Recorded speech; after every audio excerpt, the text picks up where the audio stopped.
Alrighty, we are back a little later than I had hoped. It's a bit finicky all this, but today we're going to look at how you can put this into your own project and how can we customize it a bit.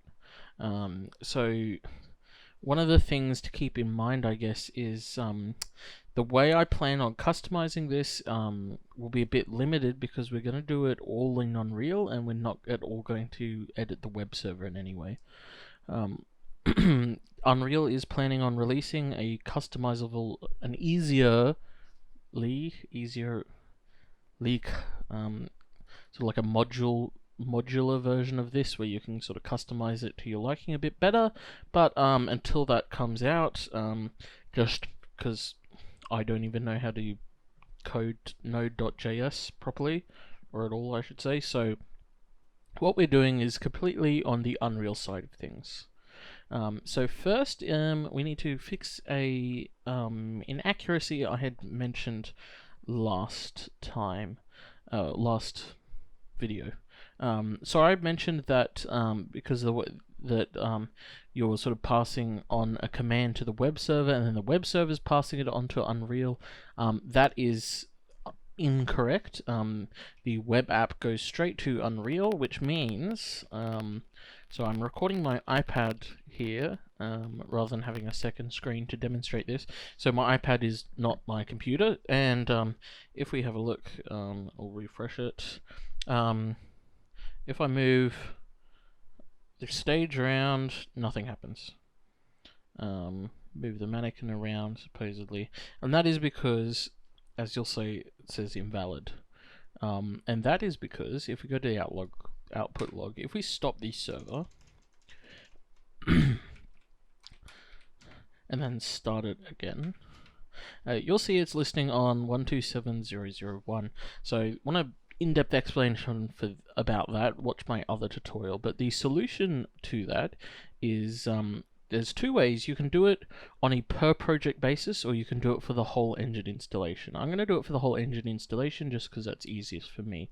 So what you need to do is you need to navigate to wherever the version of Unreal you're using is installed. And we need to go to engine config base engine ini. So you can add this to the engine ini in your save for that project if you want it on per project basis. And what we essentially have to add is this here, HTTP server listeners default bind address 0000. This will allow sort of any connection on the local network. So just add that after the HTTP section in the engine ini, save, and that's all good. And now, no, I don't want to actually save that. Now, if we redo it, I don't believe it requires an engine restart, but it might. It does, yes. So if we stop, close, shut down, and then open back up again. So once we've restarted it, if we go ahead and restart the server, I'm going to stop it. I wonder why it has to compile shaders every. Oh, because I didn't save it. It's annoying. There we go. Alrighty, and then we start the server. You'll see it's now listening on 000. So if I refresh the web app, and we now have controls that I can. Oh, I'm not in the post-process volume. So if I go over to like moving, I can then move the mannequin around. And now I guess you get to see how laggy it is on Wi-Fi. So it's not perfect solution. Although something might actually be using the Wi-Fi. So now that we've got that sorted, let's go ahead and add this to our own project. So what we are going to do is, I'm going to save that. We're going to create a new project. This is still in Unreal 4.25.4 or the 4.25 dot something. We're going to go games and then blank. As always, I'm going to add starter content. I'm also going to enable ray tracing, but that is for an example I'll show shortly, not because you actually need it.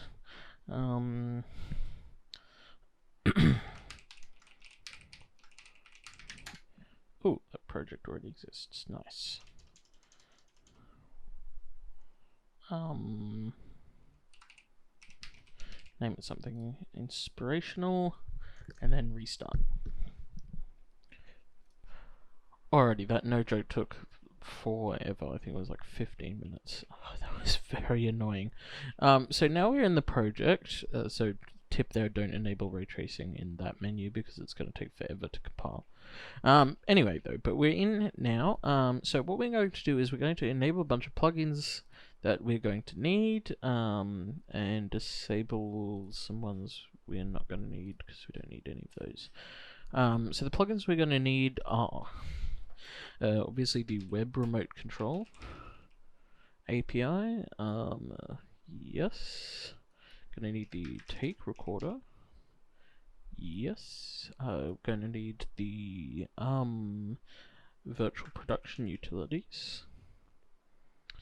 Yep. And I think that's it actually. Let me double check in my head because I didn't write it down. I think that's it, yep. Do we need to do anything else? No. Alrighty. Don't bother hitting restart. Just save it and then close.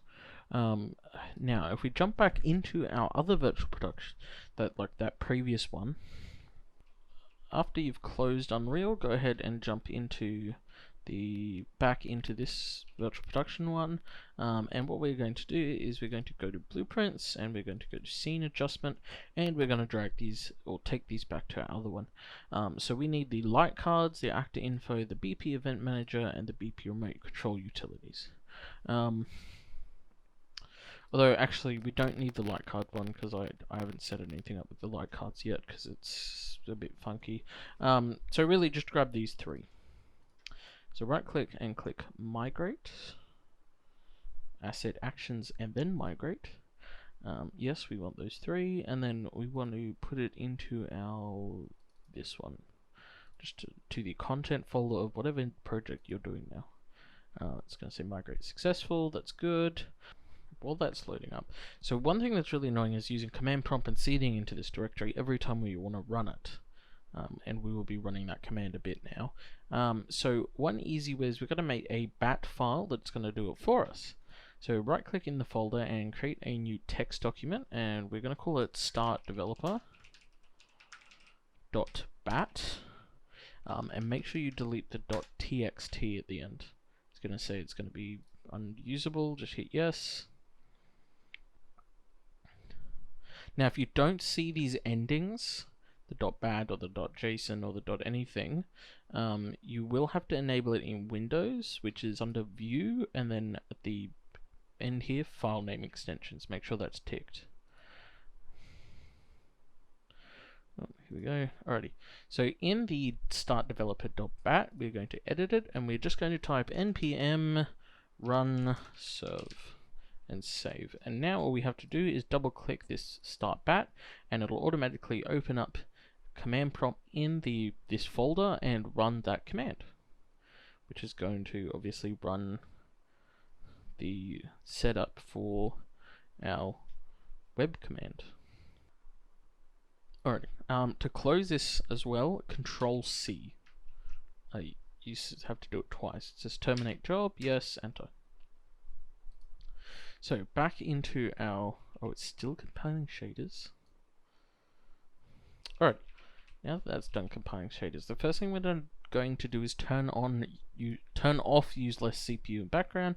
So the little drop down next to the play button under advanced settings, and if you just search for it search CPU for in here, CPU, make sure this is unticked. It should be unticked by default, but sometimes it's not. Next we need to make sure we have everything come over, so we've got all three here, so we can just drag the event manager and the remote control utilities out into the scene, no problemo, like that. Next what we're going to do is create our camera blueprint that the stage mover is going to control. So I said that I was going to, we did a tutorial about using like an Xbox controller. You can use that instead of an Xbox controller to control it. The way that is going to work you just create your blueprint, didn't name it right. Set actions, rename. Oh, it's right there. Camera blueprint. Yeah, whatever. So you'd create it as you normally would, and so when we move something with this app, what we are doing is we're moving the scene root, this thing, no matter what that happens to be. So in the end, it actually doesn't matter too much what's in the blueprint, whether that be camera or whatever. So in our case, what we are going to do is we would add an arrow, and I'm going to say this arrow is going to be our world offset. We're going to add another arrow. This is going to be our tracked device, and then I'm going to add a cine camera for this example, and this is going to be our actual camera. And so the way you would set this up is, and you can have both the Xbox controller and the app at once for the camera. So if you wanted sort of some smoother movements with the Xbox controller, or you just wanted some quick way to move it. And obviously, based off my other tutorials, what we would do is we'd get the tracked device stuff from Steam. I can't even remember. Device position orientation, and then we would do a set relative location and rotation. And so exactly how there is no special blueprint code to get this to work. You would just set it up exactly how you had it. There. Compile. So now, what we need to do, so I'm going to drag this out, spin it around, boop, boop, boop, boop, and bring it up. So now we need to configure our app to move this, or move what it thinks is the stage, but this is going to be the stage. To do that is really simple. What we're going to do is open the user config, so right click and hit edit with Notepad++, and here's all our stuff. So actually the first thing we need to do is save our levels somewhere. So the moment it's saved in like the engine content or something, instead what we want to do is we're going to create a new folder in here called maps, like that, and we're going to go file, save current as, in the maps folder. I'm going to call this main. Now you don't have to call it main, but if you do call it main, then you will have to rename less things, which is always good. Alright, so now that we have main here, what we can do is in our in our user config, as you can see here, we have all these objects. We're going to get rid of these ones, the end display and the chroma key, because we're not using any of those. I'm going to just delete them. Now, if you delete a line, make sure the last line before the squiggly colon, no, that's a parentheses, squiggly parentheses, make sure it doesn't have a comma. So same here, we're going to get rid of all of these. Going to leave the event manager, and we're going to get rid of the colon. Now, on here, so this is where it is in, so we were looking for game maps main. We're then looking for what level of main, so if you ever used layered levels and stuff like that, we're just looking for main, and then the persistent level, and we're looking for BP web controller display. That is not what we're using. We're going to be using this camera instead, so we need to replace BP web control display with the camera name. Now the camera name is not the camera name. If you hover over it, you'll actually see it says ID name. We want the ID name. So this is camera blueprint _2. So we are going to change this to that. It was camera blueprint, spelt backwards, _2. And save. Make sure that's the wrong spelling. Yeah, it looks good. And so now we will be affecting, and so moving the buttons, things around in the app is the equivalent to just moving these around. That one, that one, that one. Okay. So next what we are going to do is test it out. So to do that, I shall start recording on my iPad again.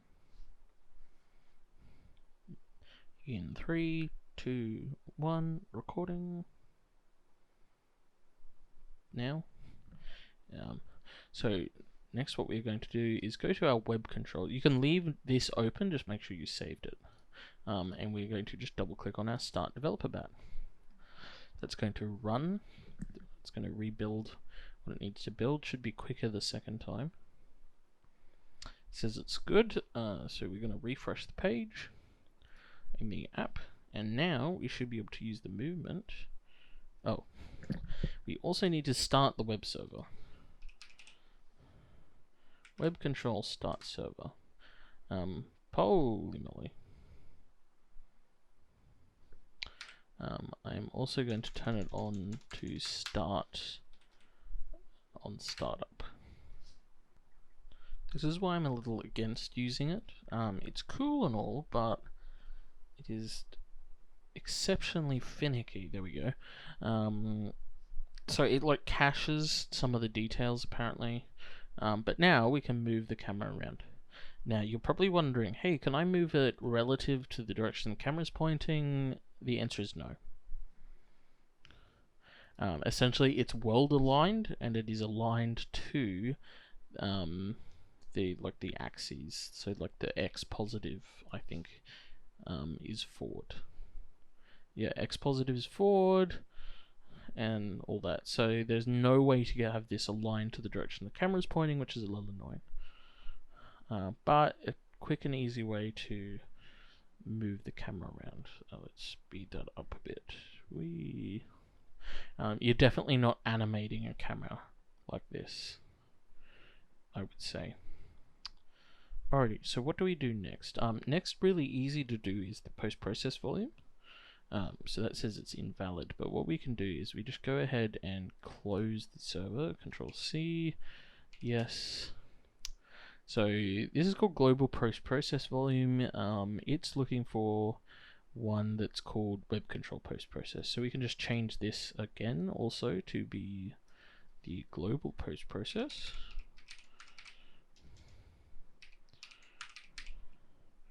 Process volume. We'll hover over it and its ID is the same. Good. Save.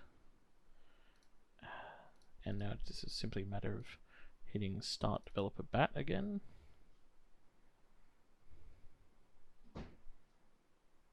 Oh, wait a minute. Web control post process does not exist. Did I do this right? Global no, I did it right. Alrighty, now, because this is unbound, we should be able to change things. There we go. Exposure up, exposure down. This is quite nice. This is where I think web control definitely is better, is because of these little color wheels. One thing I noticed on the iPad, I don't know if it's because I've only got the mini or whatever, but I can't scroll down in the web app. I can't. So if it doesn't fit on the screen, we just can't use it. So if I go like the gain, and we just bump up or down the gain, sort of counteract the exposure, which is not necessary. And then maybe I'll change the white balance to level things back out again. I'll just hit reset on everything, reset and reset. So now we're affecting the post-process volume. We've got this. Next we have this little widget here.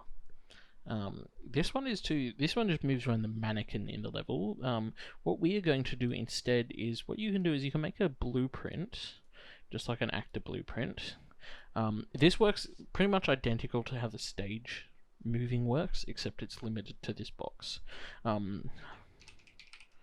So what I would do is create a blueprint called like hero asset and put whatever hero asset you want that you might want to move later on around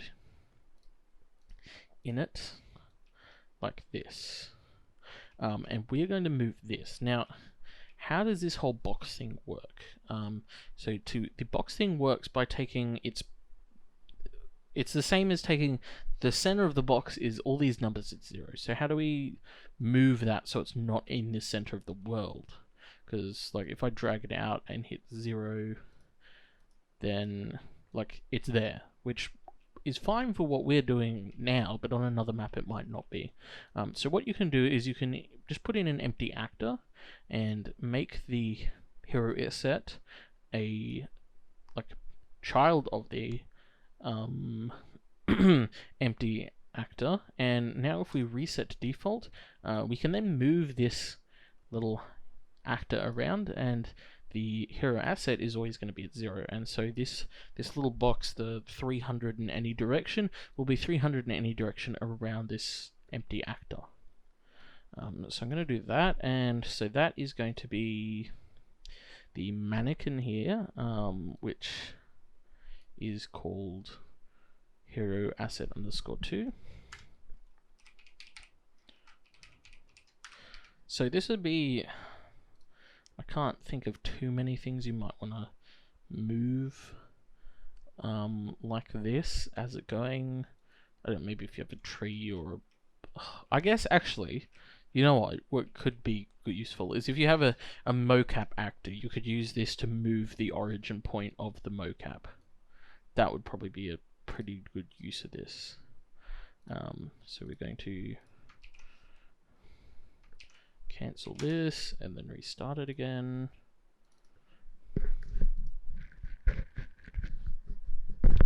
Now, and I'm doing this works both in play mode and out of play mode. Like I'm doing it in play mode, but out of play mode, but it works the same in play mode. And I've done something wrong. Wait a minute.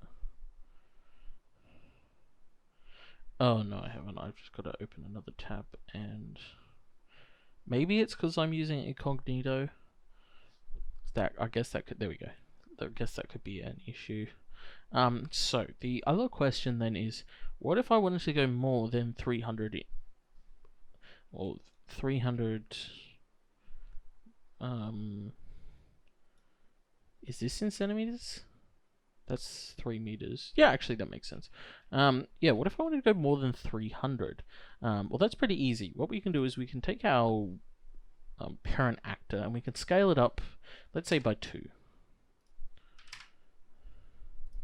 So it can now move 6 meters, but now it's also bigger. So we then just click our actual asset and scale it down by the exact same amount. So in this case, it would be half. And so now it's the same size, but now it can move 6 meters in any direction without the need to actually edit the web controller.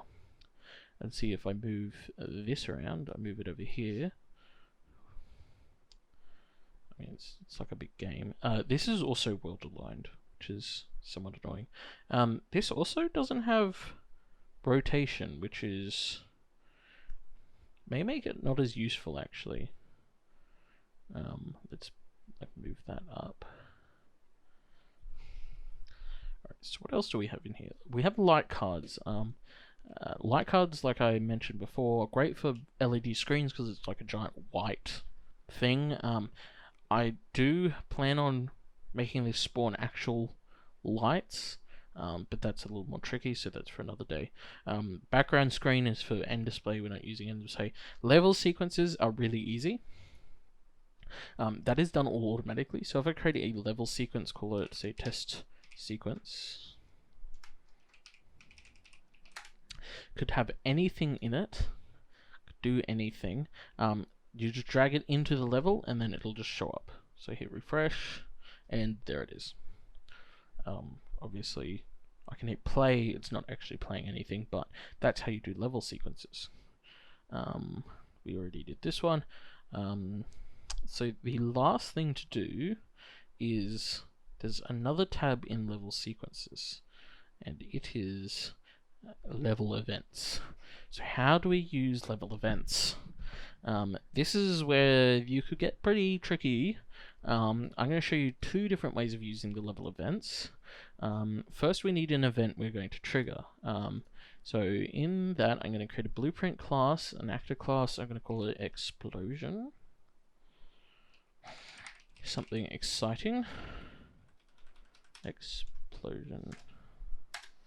That's probably spelled wrong. Okay, in that I'm going to drag out some starter content. I'm going to drag out the particle system. I'm going to drag out the explosion particle. Compile and save. As it compiles textures. What we're going to do is we're going to create a new thing in the blueprint, a new custom event. We're going to call it trigger. And I'm going to drag out of the explosion and just type activate. Activate. Like so. So when the trigger event gets called, it's just going to activate so it's going to set off the explosion, more or less. So I'm going to. This is a simple example, but very powerful, as you'll see shortly. Next, what we need to do is we need to go to our BP event manager. So this is the one that handles all these events. So we have this thing called event name to console command, and I'm going to add 2 as an example. Oh, default key values exist. So this one I'm going to call ray tracing off and ray tracing on.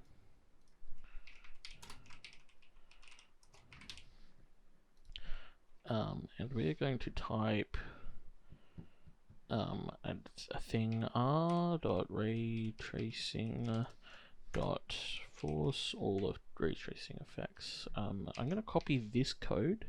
And so by default, the event manager, this one is designed to run console commands. So like in this case, if I do this, so when we hit ray tracing off, it's going to turn off ray tracing using the console command, and when we hit on, it's going to turn it on. So if I refresh our web app, I don't think we don't need to specify this. No, we don't. May just need another. Oh, there we go. I just need to change tabs. So as you can see, we've now got those 2 events.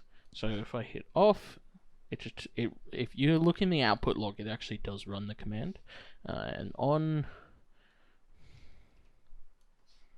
I said on. There we go. Like so. So that's really cool. Now, for some reason, there's these things called manual triggers, and I looked into it, and for some reason it doesn't run them from the web control, so we're going to hack it so it does. So this is what the code looks like. So essentially, as you saw, we've got these things. It's a public variable, so it's out here. We sort of have a string, so a name, and then what command it relates to. And then all it really does is we see if that command exists, and if it does, we find the console command that goes with that name that we specified, and then it just runs it. Very simple. What we're going to do is get a bit tricky. So we're going to add our event, which I'm going to call explosion. And I'm just going to put, instead of a console command, I'm just going to write explosion. Like so.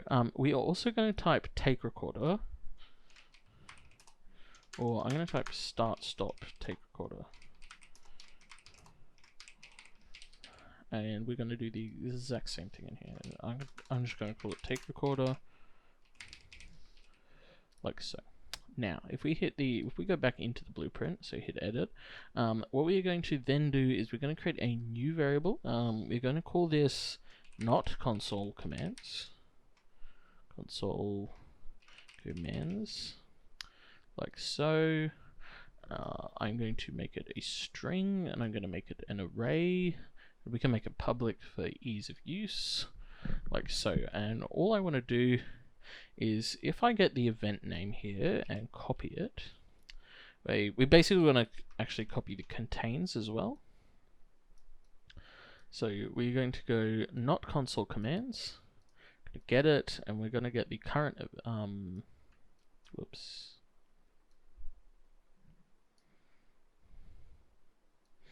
Whoops, that doesn't work because I got the wrong contains item. There we go.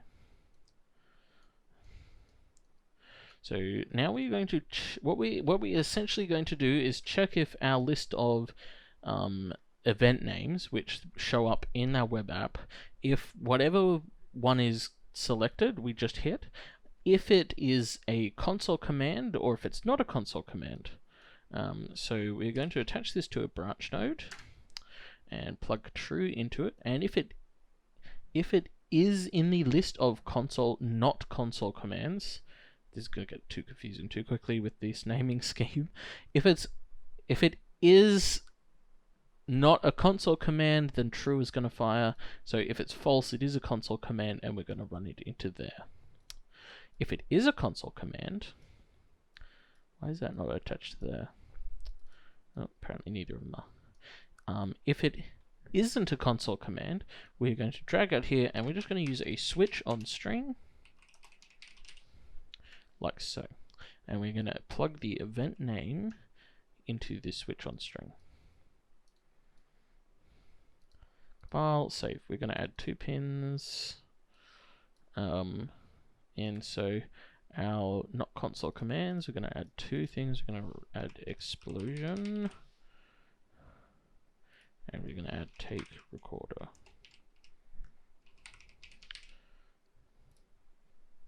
I think that's the right way around. This is a bit of a cheap way to do this. There's probably a much nicer way of doing that, and I'm working on a much nicer way, but just to get the ideas flowing, so to speak. Event name. Okay, so they're not console commands have to be the same as these event names. So explosion is right, but that has to be start, stop, take recorder. And that is also what these strings have to be. So, sorry, the events have to be. So I'm going to pin names. This one's going to be that, and this one's going to be explosion.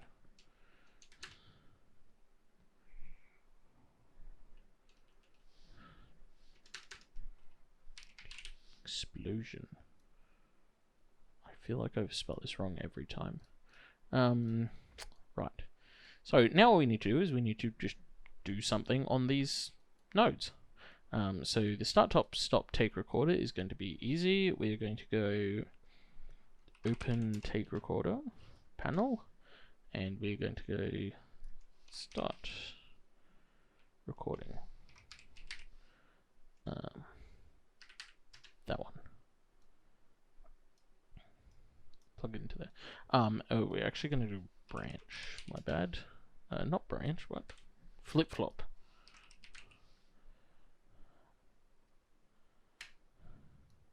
Right.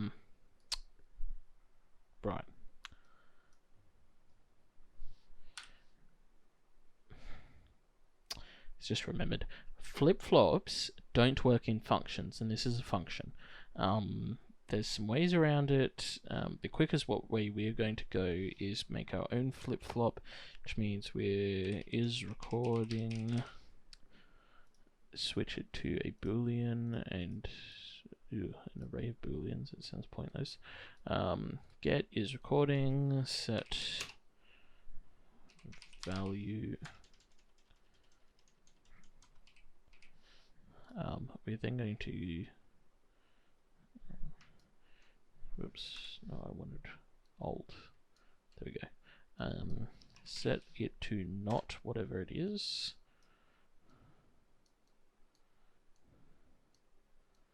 And then use a branch node.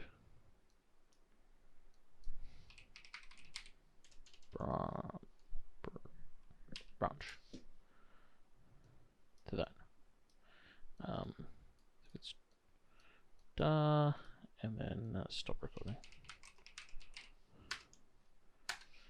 So if you're wondering, that is exactly what a branch node does. Just gets a boolean, inverts it, sets that, and uses a branch. That's what a flip-flop uses. Except the only difference is it uses what's called a local boolean instead of a global boolean, which is what that is. Yeah, because local booleans don't work in functions, a flip-flop doesn't work in a function. For the explosion, the cooler part, what what we are going to do is reference the blueprint. The quickest way I can think to reference it is by getting a direct reference through a public variable. So we're going to call this explosion. We're going to type explosion because we want the explosion object reference. We're going to make it public. We're going to drag it out, and we're going to type trigger because we're going to call the function trigger inside that explosion. Compile and save. Good. Now, we are then in our event manager. It's going to ask us for what the explosion is. Save it. This does not need to be updated, like we don't have to rebuild it, so I should be able to... Ta-da! We have start, stop, take recorder, and explosion. So we hit the explosion button, and... Does explosions not work with ray tracing? There's lights are going off. Turn off the ray tracing, and then hit explosion. Yeah, look at that. The particle effects don't work with ray tracing off. Oh, on. So, hitting that triggers our explosion, and if we have the take recorder open, this may dig around with this.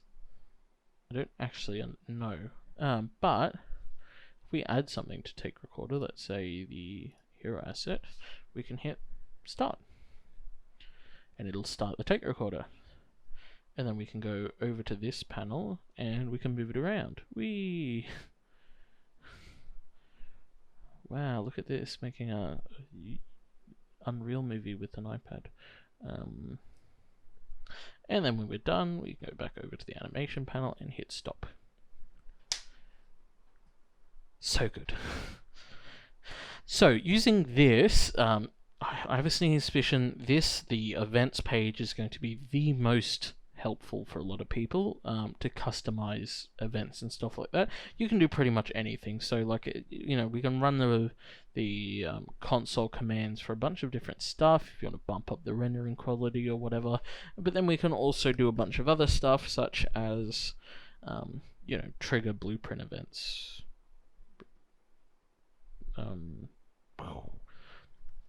So I think, yeah, that's got a lot of potential, and then hopefully when the they release the modular or whatever version of this blueprint, web control app that they have here, I think it's going to go a lot further, and people are going to do a lot more with it, and it's going to become a much better tool. Because at the moment, Node.js is not the best, funnest thing to develop for, from what I can tell. So yeah, hopefully this covers a nice amount. I don't think I'm going to dive into a specific thing, if that makes sense, like a specific use case, because I think I'd like to think this as a large use case. But if I do come up with a better method for doing the level events, I'm definitely going to publish that, because there is definitely a cleaner way of doing that. I'm thinking with like an enum or something